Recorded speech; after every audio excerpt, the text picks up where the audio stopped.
अस्सलामु अलैकुम नाज़रीन। इस एपिसोड की शुरुआत में हम देखते हैं कि केरक में साहिरा मेला से कहती है कि सलाहुद्दीन और बोरू दोनों खुशनसीब हैं कि वे एला किले से सुरक्षित निकलने में कामयाब हो गए। तो मेला कहती है कि यह सिर्फ उनकी किस्मत थी, मुझे इस पर यकीन नहीं।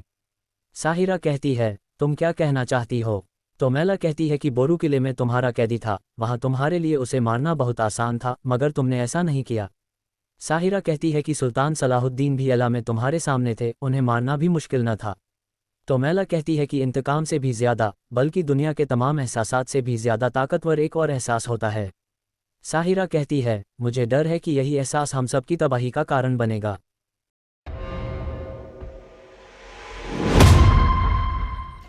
दूसरी तरफ कुद्स में चेटलिन लादगाय से कहता है कि तुमने अपने बच्चे बादशाह को अपने आदमियों की वफादारी पेश कर दी, अब आगे क्या फ़र्ज़ है?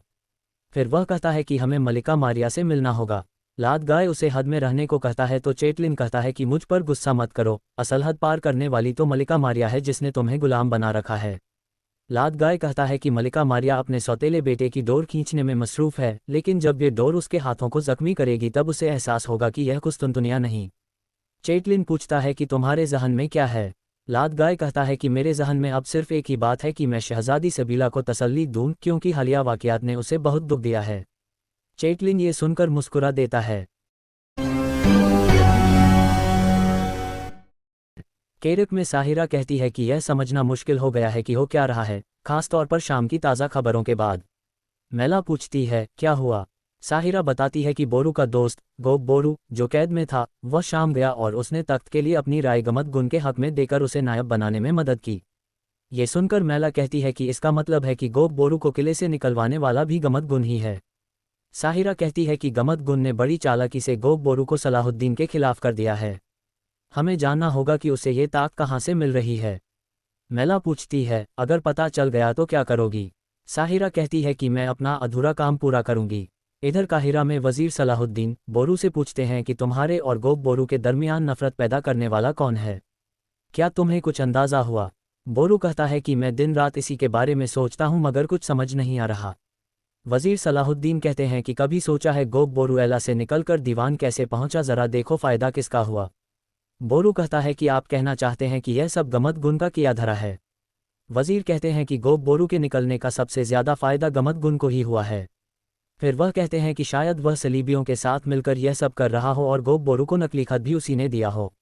इसी वक्त काजी फाजिल आते हैं और खबर देते हैं कि गमत गुन ने मज़लूम मुसलमानों की मदद के बहाने खजाने से बड़ी मात्रा में सोना निकाला और सोने की तरसील गोब बोरू के हवाले कर दी। ये सुनकर वजीर सलाहुद्दीन गुस्से में कहते हैं कि उसने फ़ौरन लूटमार शुरू कर दी। बोरू कहता है कि गोब बोरू जानबूझकर ऐसी हरकत नहीं कर सकता। वजीर कहते हैं कि उसने तख्त गमत गुन के हवाले कर दिया, इससे बड़ा जुर्म और क्या हो सकता है। फिर बोरू इजाज़त मांगता है कि वह खुद जाकर गोब बोरू से बात करेगा। वजीर उसे खबरदार करते हैं कि गोब बोरू अब पहले जैसा दोस्त नहीं रहा। दूसरी तरफ कुद्स में सबीला बेन और विलियम से कहती है कि बाल्डो मारिया की जहरीली बातों का कैदी बन चुका है।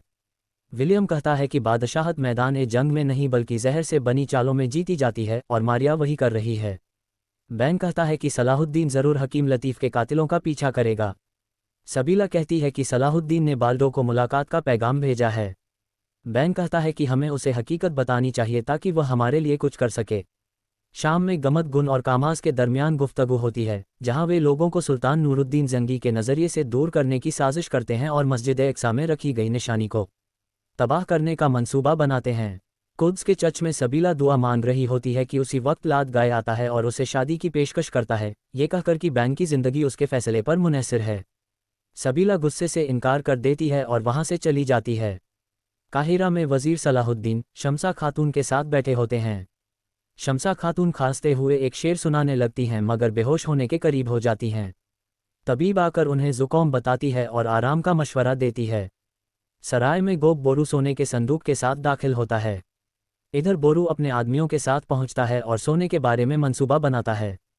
जब वह वो झूठा फरमान लेकर गोब बोरू के पास आता है तो मामला खुल जाता है और अचानक बोरू की तलवार गोब बोरू के गले पर होती है। गोब बोरू समझ जाता है कि यह जाल था। बोरू कहता है कि वह उसे मारना नहीं चाहता बल्कि सिर्फ बात करना चाहता है। आखिरकार दोनों आमने सामने बैठकर गुफ्तगू करने लगते हैं। यूं यह एपिसोड अपने इख्तिताम को पहुंचता है। नाजरीन, हम आपसे इजाज़त चाहते हैं। अगले एपिसोड के साथ फिर मुलाकात होगी। अल्लाह हाफिज़।